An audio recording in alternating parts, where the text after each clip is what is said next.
Hey everyone, welcome to Checkpoint Achieved. This is episode 8. I'm Bryden Keks, and we're going to start this episode off with a question right away from Cody. What was your favorite game growing up in the 90s, Gage? I really liked Banjo-Kazooie. And why did you like Banjo-Kazooie? Because it was really colorful and there was dinosaurs in it and stuff, and I don't know, that's one of my first video games Video game experience. Well, no, it wasn't my first video game experience, but before then I only owned handheld systems. Okay. So I'd play like Pokemon or like Tetris. But now I was just like, this is on a TV and it's all like 3D. 3D. Gruntilda scared the shit out of me. Yeah, me too. When you lose and die, I didn't actually play it. I just watched my brother play Okay, it. yeah, that's fair enough. But it still scared me. It is a scary game. What about you, Mike Leahy? I like the original Rainbow Six. I played that a lot on. You're a mature gamer in the 90s. You're playing Rainbow Six. We're over here playing our kiddie games. You're full-on shooter. Rainbow Six. That was fun.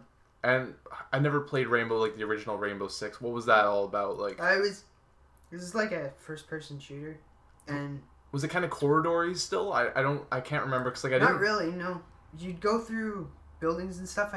If I remember correctly, the idea was to free the hostages. It was a lot of hostage situations. Or maybe that was just the first level and I was just really bad at it. Never got farther. It's all a haze looking back into the 90s. I don't remember it too well, but that's what I do remember is saving hostages. Yeah. And stuff like that. Just taking out the terrorists, right? That's kind of what you do. I kind of want to get an older system like a PS1 and, start playing some of those older games just for fun again. It would be nice to like do like a retro gaming every once in a while playing through a series. Because a lot of games there that'd just be kind of neat and still just would not last well, like would not stand the test of time in any way. I want to go back and play GoldenEye with a bunch of people. Yeah, that's always fun. I've played GoldenEye from time to time. That's a fun game to play. You can play it on the Wii. Yeah. So shout out to Diddy Kong Racing for me, but actually the one that I probably played the most was, and this is in the 90s, was Super Mario 64.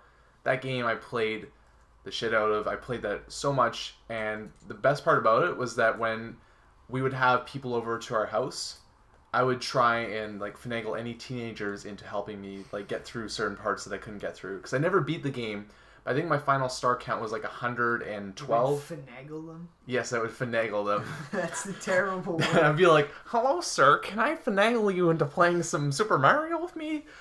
No, it was that game gave me nightmares though. Like what? Serious nightmares. Super Mario 64. Okay. Which part? So there's multiple parts to this game that scared the shit out of me. Number one, you have the corridors where Boo would chase you. Yeah. Where I slept was a corridor very similar to this corridor. You were sleeping in a corridor? Oh, not a corridor. You know what I mean? Like a long hallway is probably the better... Okay, you were sleeping in a hallway? Yes. Inside a bedroom. So like Mario, I'd come out of this room. He wasn't in the bedroom, but I was. And you come into this long hallway, and then Boo would be chasing you. And whenever I woke up late at night, I would imagine that Boo was right behind me. I'd run as fast as I could toward the end of the hallway where my parents were sleeping and slam on the door. Just not even open it, but just slam on the door. So it'd be 3 a.m. I would run at this like as fast as I possibly could and just slam on it. You know what that reminds me of? A couple of years ago when, well, I guess it was a bit more than a couple of years ago, but when the second Lord of the Rings movie came out, when Gollum's introduced, I used to just gun it up the stairs because I was convinced Gollum was living in my house. He's here! He's gonna chase me up the stairs. That's what I thought. Yeah. So I gun it up the stairs every time I went up the stairs. We all have these small connections where that was it for me. And I'm surprised my parents are still living because I must have given them near heart attacks several times. But besides from that, there was also some water levels in that game there was one water level where there's these spider characters. Yeah, the spiders that sit on top of the water. I hated them. And then there was also this way that you could, I was like a stairs that was invisible and you could not see where you were going, and it was complete pitch, like it was pitch dark. I forget what happened when you went up the stairs, but I think that actually I got to that point in the game and I didn't go up the stairs because I'm like, there's something horrible up these stairs. I don't know what is up here, but I don't want to find out. So that was pretty much me and Mario 64. I really enjoyed that game, but also gave me plenty of nightmares, and also created this fear of water that I still hold to this day. Video game water. Video game water. Okay. Anything that is like deep water. Yeah. Any water that is, dark and murky. We were actually having this conversation last week when we were talking about Shadow of the Colossus. The third, it is the third Colossus, right? When you face that third Colossus, you need to go out to this just lake of water where he is in this middle platform, and you can't see. Like, the water is dark and murky, and I was convinced, even playing this game, a year ago now, I was convinced when I was doing that, like, something is going to hurt me and kill me. Something's coming out of this water. That's what I thought too. Yeah, and from that deep-rooted fear of being a kid and playing these games, it's like anxiety within me. It's not like this, like, oh, something might come out. It's like, shit, I better get to that platform quick, or else my inner fears from my childhood are going to rise up again. And you know what's funny, too, with the dark water? Is in Assassin's Creed 2, in one of the tombs, you know how you go through the tombs to get the armor? Yeah. You get the I don't know, like the big coin type things? Yeah. The discs or whatever. To get the special armor. Well, in the last one, if you look in the water, there's actually like an octopus in the water. It doesn't do anything. It doesn't attack you. It's just there. Yeah. Almost It's worse. Like, yeah. It's pretty funny. Okay. The first time I saw that, I shit myself. So You're like, is this going to do something? because I fell in the water and I was like, oh no! But nothing happened. So let's jump to news now. Not a massive week of news. Some sad stories, but also some interesting things. We haven't really talked about this game that much. We talked about Far Cry 3 quite a bit, but the expansion of the game, Far Cry 3 Blood Dragon, because they talked about it a bit, kind of looked like an April Fool's joke. They actually released a trailer on April 1st. Yeah. And that was last week, but we just decided that we weren't going to talk about it, because even though it seemed very real, we couldn't, say for sure if this is actually something that was going to be coming out. And it turns out that this game is actually real. And hackers from Russia have actually been able to get the game through Uplay and have been playing it. And you can actually see people playing this game that looks freaking awesome and amazing. So what is it? Is it like a little expansion levels? What is it? Let's take a break right here, and I'm going to show you guys the trailer, and then we'll pop back. Okay, so we just took a look at the Far Cry 3 Blood Dragon gameplay that's up on YouTube right now, and I want to get your guys' opinions on what you think of it.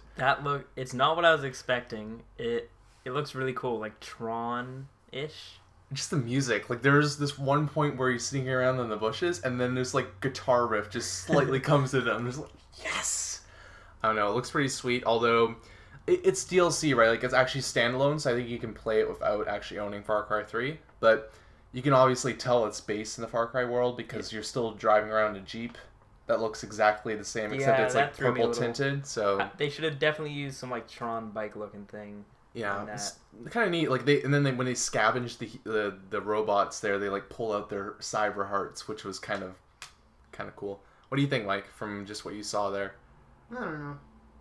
Just nah. Yeah, that was. But it was like space stuff. It doesn't look like Far Cry 3, does it? No, it doesn't. But yeah, you can still see it kind of, but not really. Still interesting though, and it'll be interesting to see what Ubisoft actually does with this, because the game is now officially, like, people are playing this game right now, and they haven't even officially announced the game coming out. They did the trailer, but that was an April Fool's trailer. So it'll be interesting to see what actually happens about this, because I want to play this game, but it'll be good to know when we can actually play it, because it could be still far, like, quite a bit away before we actually get to do it. So hopefully it's soon, because that makes me want to play some more Far Cry 3. Yeah, maybe jump into that universe one more time. So we got a couple smaller stories here, and these are just regarding release dates and delays. First off, the PS Vita game Tearaway by the creators of Little Big Planet Media Molecule. They will be releasing Tearaway on October 22nd. So kind of interesting, but it's a PlayStation Vita game, so I probably won't get around to it. I liked Little Big Planet for its like creative stuff, and it was fun to play, but this is not a game I'm going to get a Vita for. Like, it's one of those games that actually, like, hey, this is kind of interesting. I'm happy to see there's maybe a couple games now that, like, Gravity Rush was that game when the Vita came out that I was like, ooh, I kind of want to play this game, but I'm not able to. I wasn't going to jump. Well, I did buy a Vita when it came out, but I wasn't going to go out and get that game just to own a Vita type of scenario. So, Yeah. yeah, so there's that. And then even less important news, at least for us, Lost Planet 3 has been delayed. And it's been delayed, I think, till August 26th was the date on that. Late August, somewhere around there. I'm not going to play that. And so. zero interest. Yeah. I played one Lost Planet game. That was good enough for me. Mm-hmm. And one game we're interested in, but now probably a little bit more skeptical of, is that there's going to be a Batman game coming out this year from Warner Brothers. Warner Brothers, Rocksteady been working together making those Batman games, but this game is not by Rocksteady. And it's a prequel. It's going to be an origin. Well, it's like it's not year one for Batman, but it's like him before he knew the Joker, before he knew the Penguin, before he knew maybe the Riddler, I think, also just... So pretty much before he had the good Penguin's villains. in there. Yeah. I saw a promo picture that had the Penguin. It looked like someone... I don't think the Penguin's in there. Maybe you're right. I don't know, though. Like, I've heard that it's just a lot of the main... Maybe the Penguin is one of them, but I think a lot of the main normal villains that we're used to weren't around back then. Yeah. And it's based on one night, Christmas Eve, I believe, is the day where 8 assassins have come to Gotham City to kill Batman. So they're probably doing the whole Ra's al Ghul thing. I'm not too sure, but I'm interested to see what they do with it because it's by Warner Brothers Montreal, and Montreal is getting so many developers lately. It's a great game or great place for games to come out of, but we don't know anything about this company these developers, and for all we know, it could be cool. I'm waiting for the gameplay. I'm waiting to actually see something from this, but I really want to play Batman still. I really want to play more Batman, and they're going to get the assets from the Batman series. It's not like they're going on making a new Batman game, but still, I'm a little bit worried. Yeah, I really like those Batman games. So seeing like a new development company kind of take it over, I'm a little wary. But Rocksteady's busy with that whole Deadpool thing. They're Deadpool? not Deadpool. They're not? That's okay. So the guys that made Transformer games. Yep. Or for Cybertron and the other one. Yep. Those guys are making the Deadpool game. Oh, Rocksteady are doing something, but we don't know what they're doing. Probably a next-gen Batman game. Because this game isn't next-gen either. It's coming out in October 25th to be exact. But for the Wii U, 360, PS3, and PC, not next-gen. So we won't be playing that on next-gen consoles. So this is kind of like an Assassin's Creed Brotherhood. Yeah, and then the other interesting part is they're making a Vita game. Why is it an Assassin's Creed Brotherhood? It's kind of like the off. Yeah, we're waiting for the next one to come out. And Brotherhood turned out to be a great game, but a lot of those times, I think you played Brotherhood when it came out right away. Mm-hmm. I didn't play Brotherhood right away because I just immediately dismissed them. Like, these aren't the normal people making the Assassin's Creed series. Don't want to play it. Took you saying to me, this game's a great game for me to go out and play it, and it turned out to be a great game. But that doesn't happen all the time. That's like a once in a blue moon scenario. Usually when there's a spin-off game, it's not as good. Yeah. And so there's a Batman Arkham Origins Blackgate as well, which is another game coming out October 25th, same date for the PS Vita. And it's going to be a 2.5D Metroid type of adventure, which just sounds No, thank you. Not at all. So just a couple games there that I'm excited for the console Batman game, but we have a lot of amazing games coming out this year. Next gen games coming out presumably in November, so like that'll be weeks before this next gen, console craziness comes. Yeah. Are we like that's the thing I'm thinking about for some of these games? Am I even gonna play these games? Because I feel like there's gonna be a point here where I'm gonna be playing like GTA 5, be like, this is my swan song for this generation of consoles. Why do I want to pick up this other game when like I'm gonna be throwing down $500 or something like that next month for a new console? Yeah, it seems a little bit like they're just trying to get everything out the door. But the other good part you got to say about this too is I guess there's already millions of people that already own these consoles. So if for those people that aren't going to be buying new consoles, there you go. That's something that you might want to pick up. We have to wait and see how this game actually looks too. So yeah, but I'm the more interesting fact from this whole story is Rocksteady are not working on it, and I want to know what they're working on. So yeah. Besides from that, another small story, and this is regarding esports. Not really going to cover esports stuff that much, but Blizzard has purchased IGN Pro League, which is kind of like an interesting initiative because really no like news companies or gaming news companies like GameSpot, IGN, the big guns like that, have really been able to tap into esports, which is a big deal in some countries. Like Korea actually has it on TV. Like you can watch esports on your TV. Yeah, like the StarCraft people are actually like minor league celebrities. Yeah, and it's nuts how it is a big deal in some places. So it's gaining popularity over here. You can be, you know, a competitor in one of these pools and actually make a living off playing. So it's starting to build up its kind of reputation, right? And IGN tried to make their own league to promote esports and also have their own like commentators and stuff. And Blizzard just straight up bought it. They just straight up bought it all from them, and they're going to be putting it together for like a new Blizzard project where they're going to be promoting their own games. So I think these people, they're not going to be called the IPL League anymore. They're going to be making a new league that's going to promote Blizzard games, because there's a lot of Blizzard games that are esports games. And I have no clue what that's going to really be, but it was just kind of interesting to hear that Blizzard bought like an IGN. Yeah, that is interesting. It's just kind of like a weird thing to happen. Unexpected. Yeah. So, I mean, I thought we should share that because it's kind of neat. And it's interesting to see that they actually cared that much that they wanted to buy something. Probably wasn't for a lot, but it might have been in the million. Like, it could have been that much. I don't know what type of worth that type of stuff has. So, yeah, that happened this week. And probably, I guess, the status... This is more last week, too, unfortunately. It kind of ended at the end of last week.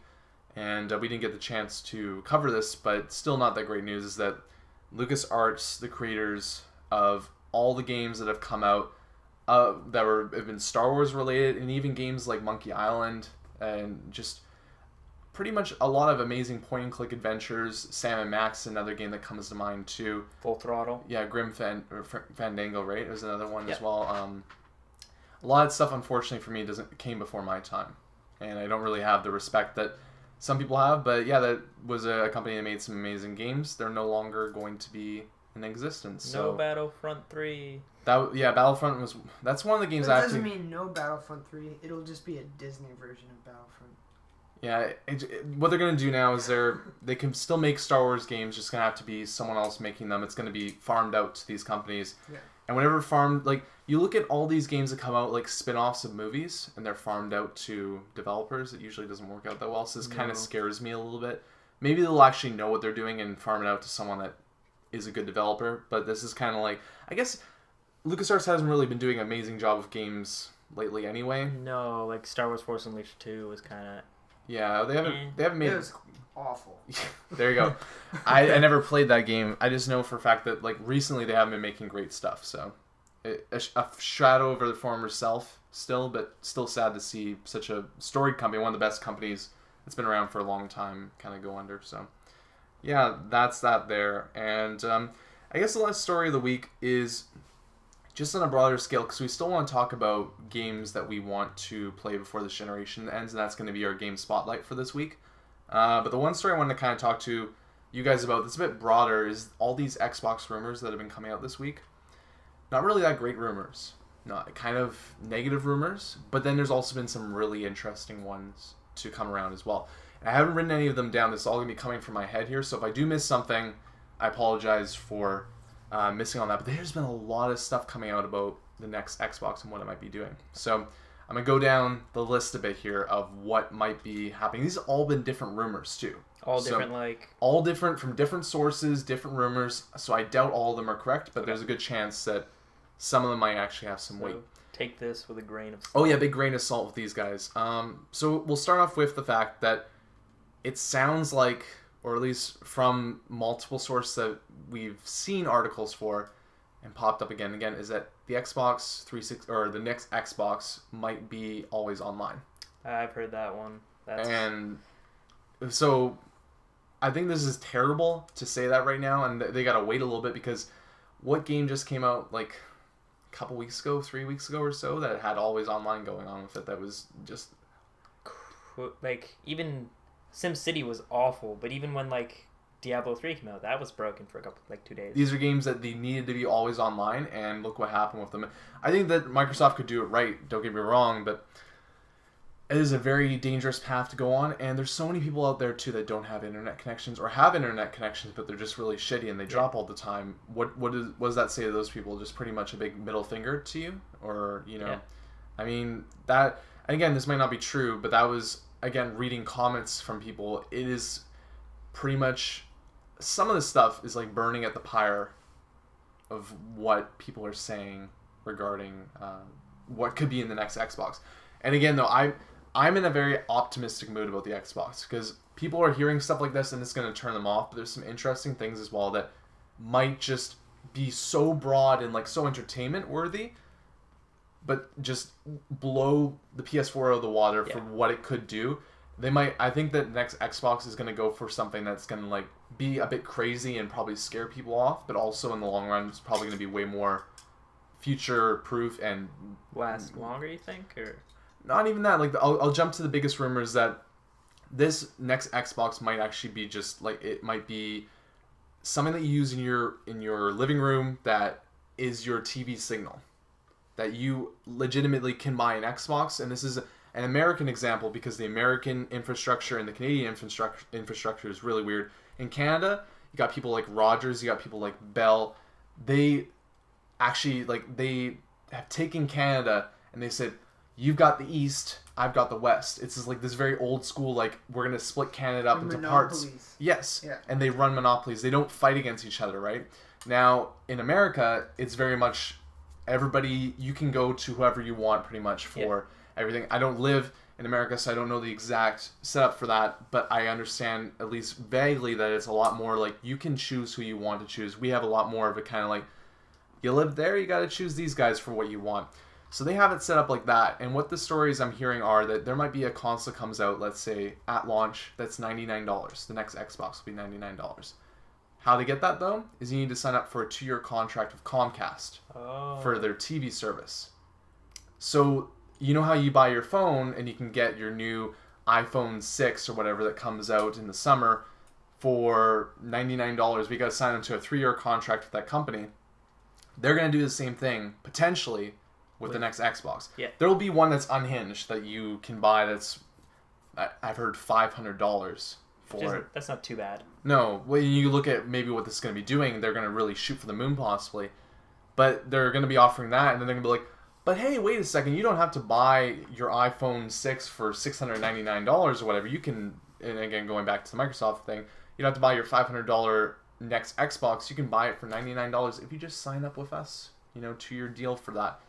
And I have no clue if that's actually true. I have no clue how that's going to plan out in Canada. That doesn't make any sense here, and they might not even be able to offer that too. Well, there's some things offered like that. Like there's some things where Rogers, if you bought the Sony phone, you get a free PS3. So there's stuff like that all the time. There is stuff like that, but the problem is it's a monopoly based market here a lot more, and I think that it could.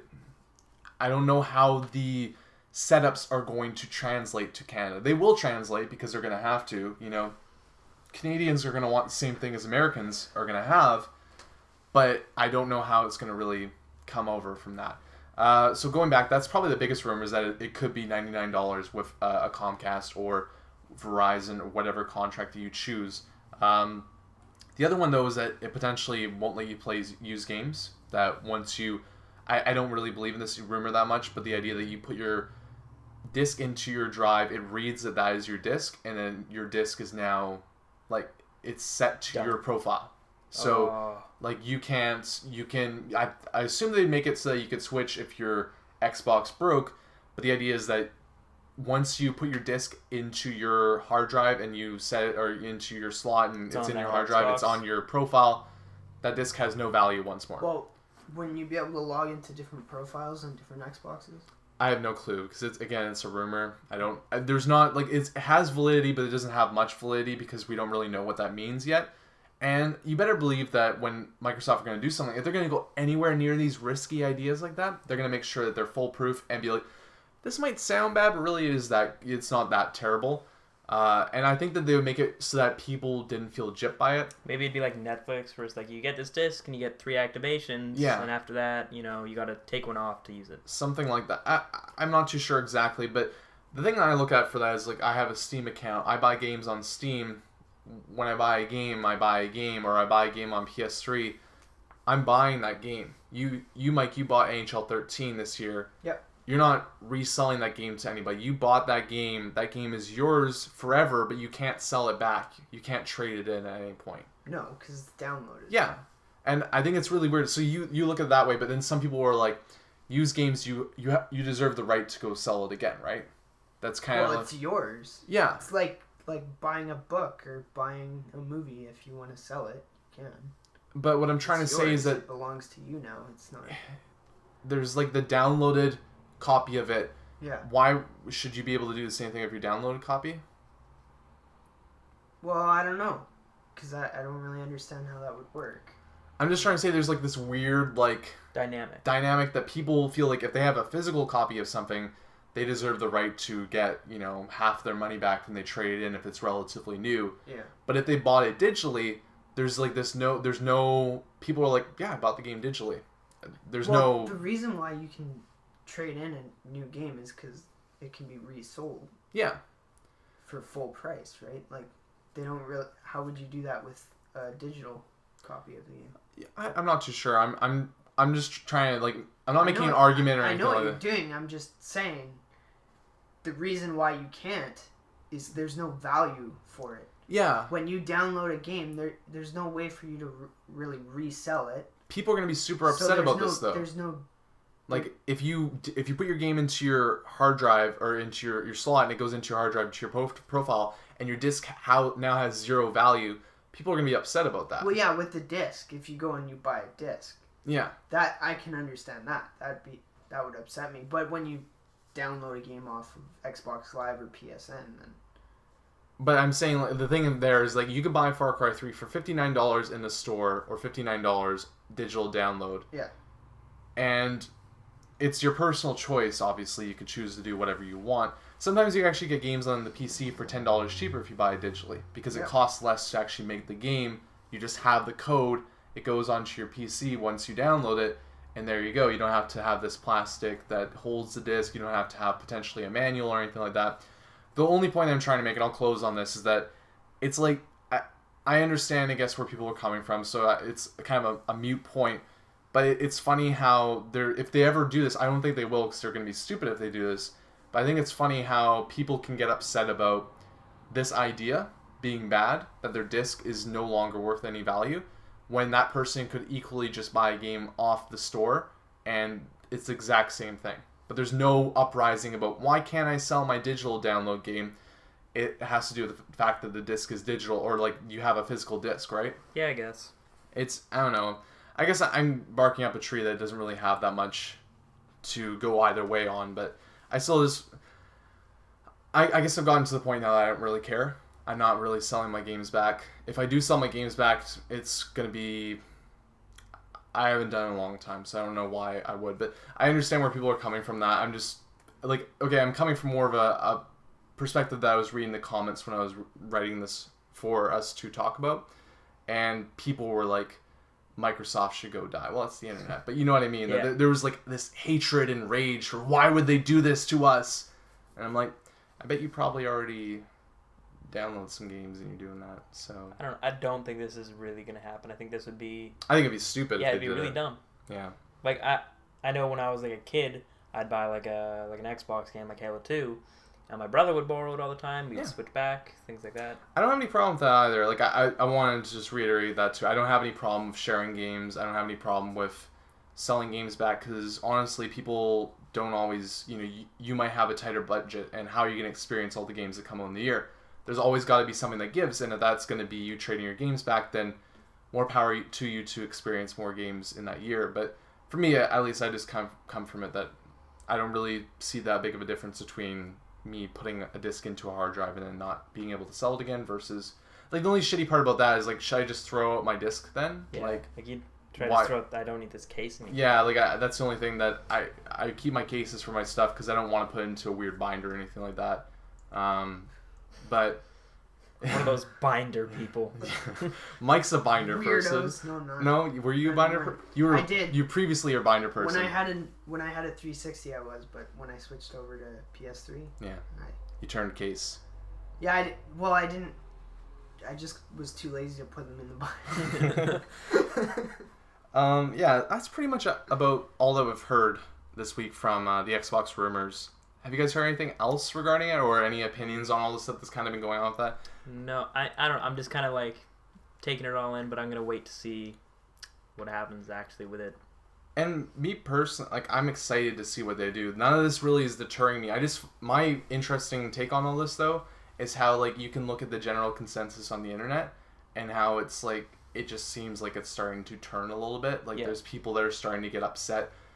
I think that the PS4 and Sony did all that they possibly could to, like, change people's opinions about them. Because they came out, talked about games, came out early. It's been months now since that's happened. Or a month and a half, I guess. I'm jumping ahead of myself there. But still, It's been a while. Microsoft doesn't say anything. This good idea PS4 has been formulating people's brains. And then on the other side, people are hearing these bad rumors about the Xbox. And I bet when Xbox comes out with their announcement, there might be one or two things that are kind of shady about what they say. Because there's a lot of these rumors that are negative. There's got to be one or two of them that are actually true. But there's going to be a lot of stuff that they come out with, too, that's going to probably blow people away. So, yeah. So let's move on then to Game Spotlight, which we were talking about last week. We're going to talk about some games that we felt like we needed to play before this generation is done. Probably the generation is going to be over in November. And I mean, you could still play. We're not saying that it's going to be over. We're going to throw away or like, but games are going to be starting made for the next consoles. Yeah, and it's going to be, at least for me, the PS3 and the 360 are going to kind of take a back seat. One of them might even be unplugged, put into the... into the back into the storage. I was trying to find the word there. Into the storage downstairs in the dark, gloomy storage, collect some dust. So, at least for me, I thought to myself, I wanted to think of some games that I really wanted to play before this generation was done. I felt like these were games I need to play. We've played a lot of games, but there's still a couple out there that we kind of just haven't touched, and it'd probably be a good idea to get around to playing them. So, I'm going to start off with you, Gage, because you said you had one game in particular that you really wanted to experience. Yeah. It's a trilogy, right? I think I'm on... Mass Effect. I have started, but I feel like I need to get through those. That's kind of like... Do you think you can do it? Do you think you can beat all three by the time October comes around? I've been a little bit sucked in. Just by the characters now have started to interact a little more. I'm having a little more fun with it. So I think I will be able to do it, especially during the summer when there's a lot less coming leaner out. season. I actually have all three ready if you want me to keep going, or you want. Sure, go ahead if you want to. Actually, do you guys want to rotate around? Let's rotate. Let's do a rotation. Do you want me to go, Mike, or do you got something on that you want to shoot off? I don't know. You're good right now. You're formulating. Okay, so let me think for a bit. Sure. I forgot about that. It's all good. So for me, the first game that I want to bring to the table is Deus Ex: Human Revolution. I own the game. It is right over there. It's a 25-hour game, so I got to commit some time to play it. But it's one of those games I just missed out on. Yeah. And it has some really... Like, you can play that game without killing anybody. You can play that game going guns blazing, or you can choose to be just hacking security all the time and using different, bots, stuff going on to create your own path, create safety for yourself. So there's a lot of different options that you can choose in this game. Probably actually better to play it later now that they've adjusted for the boss fights and stuff too. The boss fights are not supposed to be good, but I mean, it's one of those things I'm going to kind of accept going through, and I know it's probably not a must-play game of this generation, but it is still a game that I feel like if I don't play it, I'll probably miss out on something at least. Well, when it came out, the boss fights, you literally couldn't go in silently. It was almost impossible to do. Pretty much the only way to do it was to go guns a-blazing, but I've heard that they've kind of readjusted for that. So, yeah, I'll come back with that. And these, for me, my three, I'm not talking for you guys, but my three, I vow to play by October 1st. Before October 1st, they will be done. I will write down the dates. When we're doing another podcast, I'll be like, podcast number 20, I'll be like, I beat this game. Talk about it and be all excited about that. And we'll check it off, say, Bryden's now down to 2. But, There'll be a list. Yeah, so... I'm going to do 3. You might be doing a couple more than that. Yeah. But it's all up to your personal opinion, too. And I recommend if you guys want to join in with us because it's kind of a bit of initiative, right? To get yourself going on something that you might otherwise not have gotten yourself into. But I'm still putting it out to you guys if you want to send in your emails just saying which ones you really want to experience before this generation is done. And then update us on what's going on. I'll mention it in the podcast, and we'll talk a little bit about it too. So I think it'd be just cool because then we can kind of getting a little bit of a community around what we're trying to accomplish there, and hopefully get the games done that we want to get done. My next one is actually another series too, so I'm going to be playing quite a few games. Are you talking about Metal Gear? Yeah. You're Jesus. You are ready to shoot yourself in the foot now, because that is dangerous to commit to 2 series. I am, and this series has more because it's 4, 5 that I'm going to play. I'm going to play 2, 3, Peace Walker, Metal Gear Solid 4, and Rising. I will have to think of something, but I will reward you with like an amazing gift for doing all this. I'm determined. You accept checks. But my other one is a tiny game, so it doesn't. Okay, so that'll be a little bit easier for you to do. Mike, do you have one? BioShock Infinite, I guess, would be the only one. Even though it just came out, that's the only I still think that's a game that you need to play. Yeah. So I fully endorse you getting into that, and wish the best luck to you. Yeah, there's not really anything that I. What about Dragon's Dogma? Do you feel like? Dragon's Dogma. Do you feel like you need to get into that one, or? Yeah. Well, I haven't started it yet because I've been just doing other stuff, but. Fair enough. I did find it. Yeah. At last, you told me about it. I sent him a picture via text. I'm like, I just saw it in the store, so it was pretty funny. And at first, I was like, nah, and then you're like, next day I got off work and I was like, yup. The change of opinion. So the second game for me is a game that I've just started playing. Like, I am barely into it, and it's another game.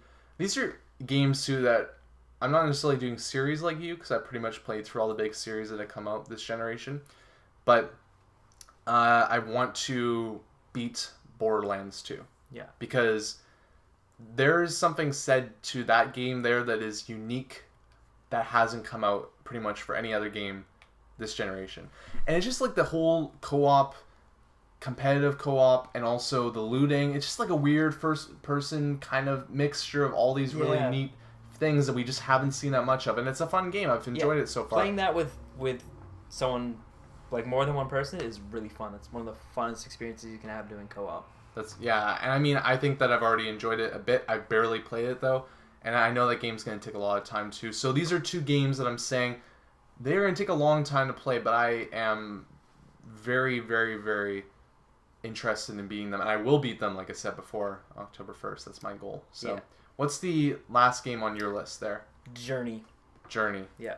It's a good choice. Yeah, hearing some talk about it, and I just really want to go in and just like form an attachment to a person I don't know, and then hopefully survive longer than them. I don't think you really die, do you?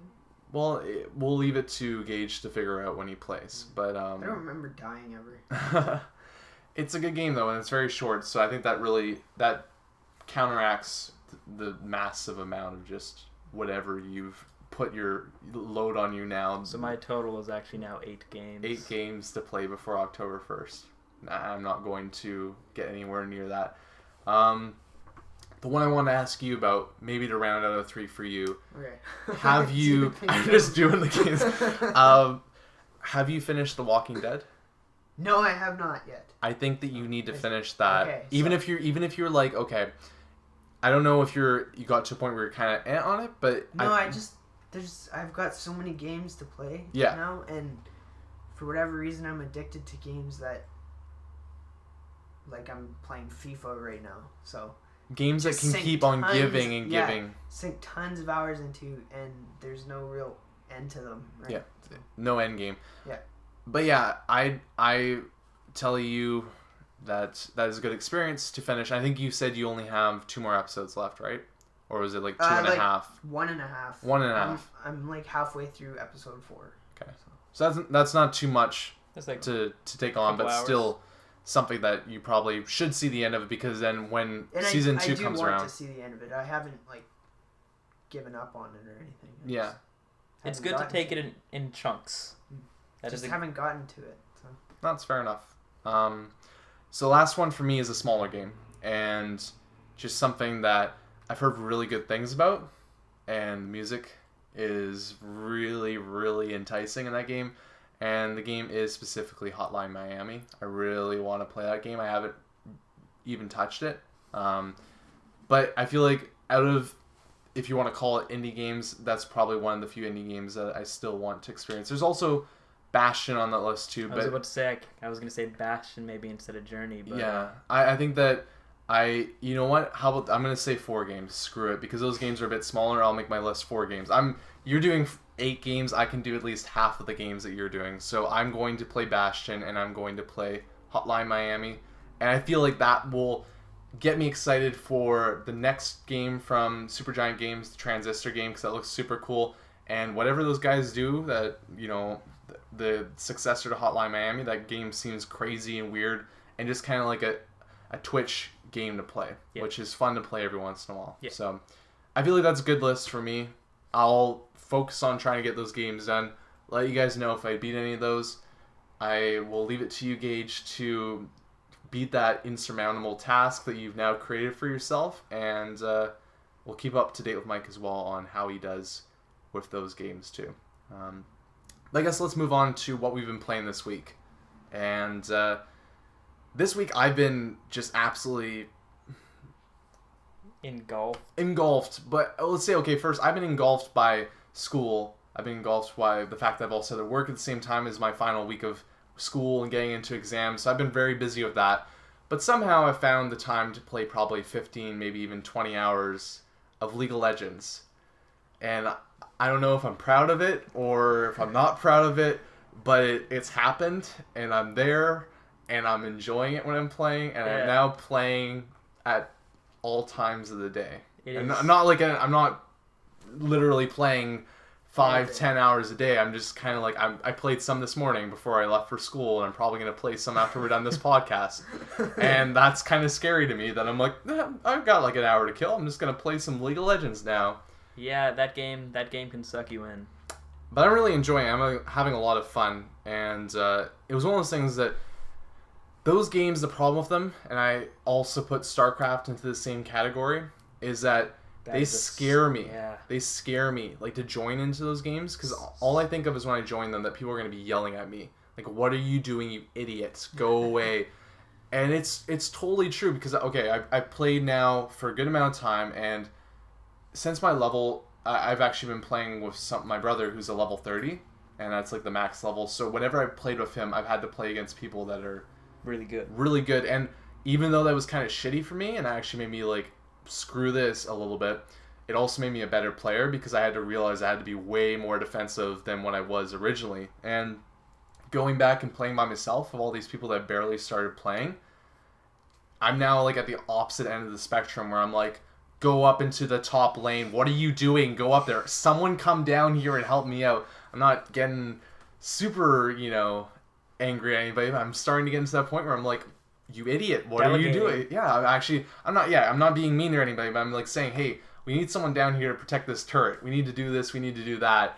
And then I'm also looking at myself in the mirror and I'm like, what have I become?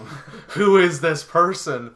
But I'm having a lot of fun. And it's one of those things that, I mean, if you feel scared of playing a game like that, try it. Just give it a shot. And you know what the part that I've really enjoyed about is playing with friends. Yeah. Because there's something really amazing with that. And one thing I want to do with you, Gage, because we played a game last night with Landon as well. I want to get onto Skype with like multiple people at the same time. That would be good. And I feel like that would just be like way more fun, because there's something actually just fun in general playing with my brother. He's in the opposite room and we're yelling at each other, just like, I need someone down here to, do this, do that. And he's like, hold on, I'm going to gank this person. And I'm like, yes, this is amazing. And, Mike's like, you fucking retard. No, I'm having fun with it, though. I'm really enjoying it. And it's kind of cool, actually, to know what's going on, rather. Like, I feel like I'm not there yet. Like, I don't understand everything. But I'm starting to get to the point now where I understand most of it. And one of the things, I was listening to Giant Bomb today. And they Brad Shoemaker made a really good point about Dota, is that when you're playing these type of games, it's like you're playing a fighting game. Yeah. And you need to know you need to know every single character and what they do, so that when you're playing in a lane against them, you actually know how to okay, this person's going to be a bad matchup for me, or like, oh, you should come down here and be in my lane because we're going to be really good together. Yeah. Like, I had a couple circumstances where it was just like this really shitty matchup, and I'm like, why isn't this working out? And then you'll know who this is, but I think I was playing with You know I got the names mixed up. Actually, I did one with Rise once that went really well. That it was like I guess we're both. He was more of an offense. I was more support, and he was more of the ADC. He was kind of throwing out spells. Yeah, throwing out spells, and we were able to really kind of combo together and kind of lure people in, and then I'd either be able to slow them down, then he would do the final kill, and it's something really, really good. Just a nice feeling about that. But then also, other times too, someone's in my lane that's like on the opposite team that just destroys me, and I don't know why. There's like this massive void between the two, and then I'm starting to realize like, oh, okay, this is like rock, paper, scissors, except for 60 or 70 different characters, and it's a way more complicated than that, but still, it is kind of neat actually taking the time to look into that. But the one thing I'm going to have to look into for myself personally is I don't know if I'm going to play this game or if I'm going to play Dota, because I'm not that far in. I want to check out Dota too, so next week I'll probably come back, give you guys my impressions of Dota, and maybe even make a decision on which one I'm going to kind of roll with from here on out. So yeah. One more thing I wanted to know or mention that we actually didn't touch on at all.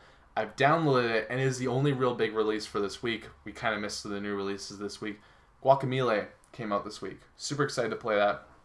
Probably something I'll play at night too. I just, again, have not had the time to play, and all of my free time that I've had has pretty much gone into League of Legends. So yeah, again, kind of sad that that's happened right now, but I'm excited to play this game, and I'll have my impressions of what that is probably next week. So. I'm looking forward to hearing that, because I've not seen anything on Dota, and I've put too much time into League of Legends to switch. Yeah.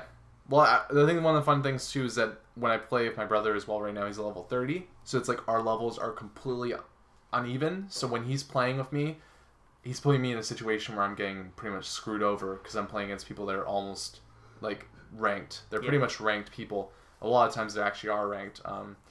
And yeah, it's just one of those things where it's like if we go into playing Dota together at the same time, we're both at the same level, then we can experience the game at the same level, and then he'll be able to be really good against people that are probably not that good. So yeah, I'll let you know how it goes.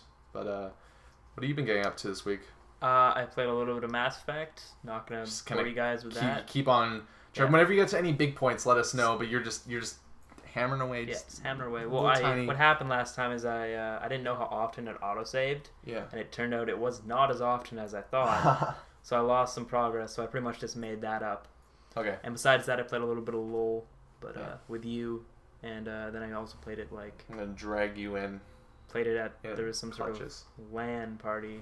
Mike's gonna come in too. He's gonna be dragged in. I don't have a computer to game on. So. My computer's awful and it works. No, I actually don't have a computer to game. Oh. Is it Jamie's computer? Yeah, it's Jamie's. So just be like, Jamie. Everybody in my house has a laptop except me, so I just use whoever's for other things. But yeah, I don't know. I can't think of a reason to actually get a laptop. So.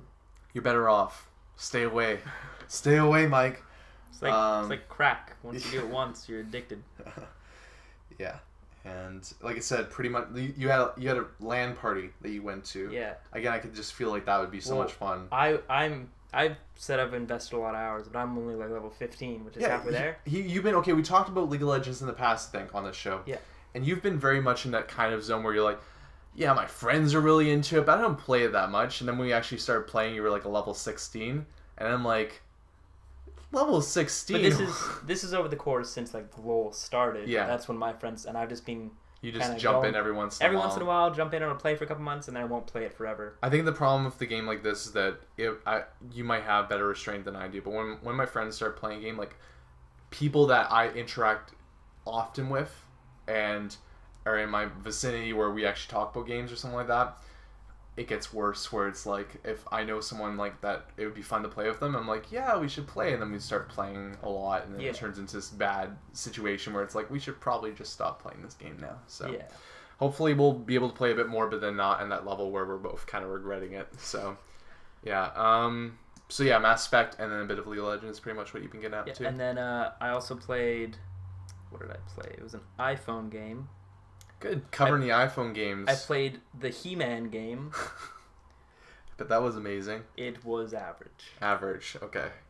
Yeah, I have the recording device that I can actually record iPhone games. So I'm excited for in the summer when I get an iPhone to start really kind of diving into the iPhone iOS game market and seeing what there is there. Because there's some cool games that come out every once in a while. But I feel like I could find stuff too that's pretty neat if I took the time to just kind of dive in and spend a couple 99-cent purchases here. Yeah, well, I was watching He-Man. I'm like, maybe there's a He-Man game, and it's like, this is $1, sure. Yeah, that's the thing about iPhone games, that they're $1, so you just kind of go like, okay, yeah, and then just $1, but then it adds up. It's You're like gambling. Yeah, like you said, one of your friends was just like, I just want to buy all the characters for League of Legends. I'm just gonna throw that money in there, and then you're like, to me, that's my rule. That is my rule of thumb. I will not spend maybe I will spend a penny, but I don't see. The one thing that's really hurting me right now is I thought I could buy anything I wanted through League of Legends, but so you, Mike, just so you know, it's like you build up these, I don't know, they're called battle points, right? IP. So you build up these points when you play the game that you can eventually spend. It takes freaking forever, but you can unlock these things that are called champions, which you use in the game. And there's this other thing called Riot Points, which is like way cheaper to use, but they're actual money. So if I really want to, that brand new character that costs like 8,000 IP or like 900 Riot Points, I could go either way. But I'm not going to spend my Riot Points. I'm not going to buy Riot Points, so I'm not going to do that. The one problem that I have now, and this depends if I go with Dota or if I go with League of Legends, is the fact that skins for the characters are only available through RP. Yeah. And that's depressing to me because I've now gotten this one character that I keep playing with, and I'm like, it'd be fun to change what she's wearing and make her like look more badass. And it's like, nope, you're gonna have to spend real monies on that, and it's like expensive too. It's not like they're like $750 sometimes. Yeah, it's like no, it'd probably be like a couple hundred then, maybe like $1 or $2. It's like, nope, same as buying a freaking other person. It's like, yep, to change this person's look, you got to do that. And that's why I'm interested in Dota, because for them, everything you can actually get for free, and all the characters that you start off, like all the, I don't know if they're called champions, and they probably are called champions, but every single character is free. You have to pay to buy the game when the game comes out. It's still in beta right now, so you can actually play it for free too. But then you get these like loot chests that get like these extra things you can add on to your characters, and they're all free. You can actually go buy specific ones, but then you have to buy them with real money. You can buy skins for your characters too, but you have to buy them with real money again. But you can actually find these chests, and you can order like these items. I don't know exactly how it works, but it sounds like pretty much that you can, if you really want to, you won't get all the benefits that other people have, but it won't affect your character. Like, you won't get any negatives from that. It'll just be your character's the same level as everybody else, and you don't have to spend any money doing it. So, yeah. That's that, though. I'll be interested to see how that is, but I'll have to wait and see. Mike. What? What you been playing? FIFA 13, I guess.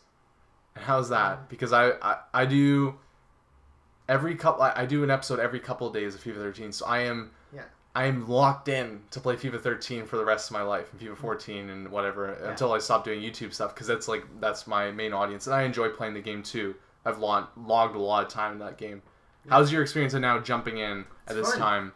It's a good game. What do you're doing a career mode, right? Yeah, I think it's kind of like FIFA makes other sport games look so bad.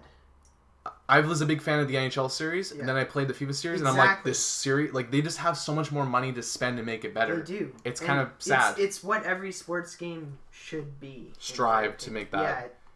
They just make so much money off of it. Like, that's the crazy part. If you look at it, it's such an international thing. You have Modern Warfare. Yeah. And then you have FIFA 13. I think that is legitimately the second most best-selling game that comes out each year. And I love it. It's a great game. They seem to spend a lot of time making improvements to it that just make it deeper. There's also, the thing that's funny is that I look at NHL 13, and I always say to myself, for GM mode, it's not deep enough.